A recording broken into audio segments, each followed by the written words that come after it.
You think you understand human nature, but let me tell you, you're only seeing the polite version, the one packaged neatly with rules and laws and the comforting illusion that everyone's just good at heart.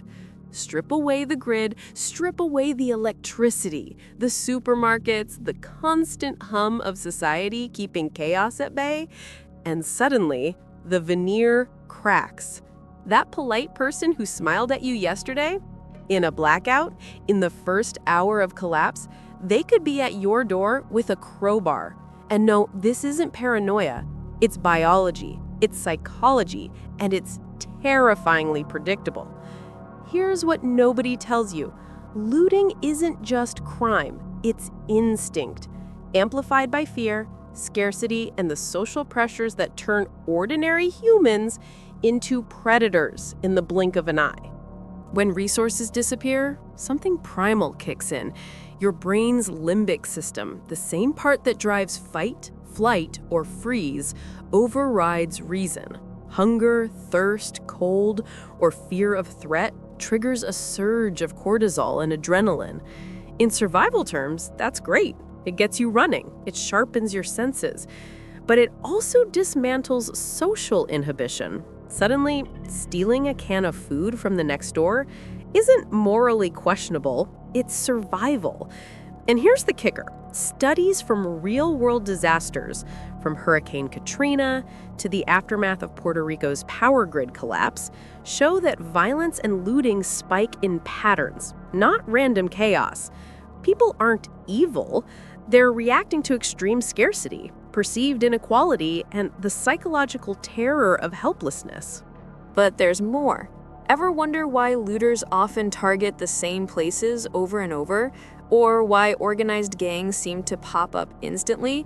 It's called social proof. In ordinary life, we follow social cues. If everyone obeys rules, we obey rules.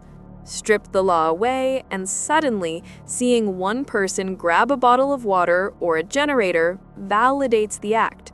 Your brain thinks, if they can do it and survive, maybe I should too. This is basic social psychology, but in a collapse scenario, it becomes a feedback loop. One act of theft inspires 10 more, then a dozen, then hundreds. Chaos doesn't just emerge, it snowballs. And it's not just scarcity and social proof. Dehumanization plays a silent, deadly role. Once someone labels another as them or other, someone outside their immediate circle, they stop being a person in the looter's mind. They become a target, a resource. Neuroscience shows that under stress, empathy circuits in the brain downregulate. The chemical signal for caring about someone else's pain is suppressed, while survival circuits dominate. That's why in looting situations, people will steal from neighbors, strangers, even friends, without hesitation. Your moral compass doesn't vanish, it's temporarily overridden by neurochemistry, telling you to survive at all costs. One of the most overlooked truths is the role of boredom and chaos in amplifying violence. In extended blackouts or long-term collapse scenarios, people lose more than food. They lose structure, routine, predictability. Humans are wired to need patterns. When these vanish, some individuals seek stimulation in the most destructive way possible. Violence becomes not only about survival, but about exerting control in a world where they feel powerless. Looting, in this sense, is as much about psychological reassurance as it is about food or goods. You can see it in studies of post-disaster behavior. Communities where social order collapses see spikes in theft, aggression, and even seemingly irrational acts of vandalism. So, what do you do if you find yourself facing this human storm? First, never underestimate concealment. This isn't paranoia, it's situational awareness. Don't advertise your supplies. Don't make your shelter obvious. Second, understand group psychology. Lone individuals are often more desperate than organized groups, but groups are dangerous precisely because social proof and de-individuation embolden them. Avoid confrontation. but don't pretend the threat isn't real. Third, leverage barriers and psychological deterrence.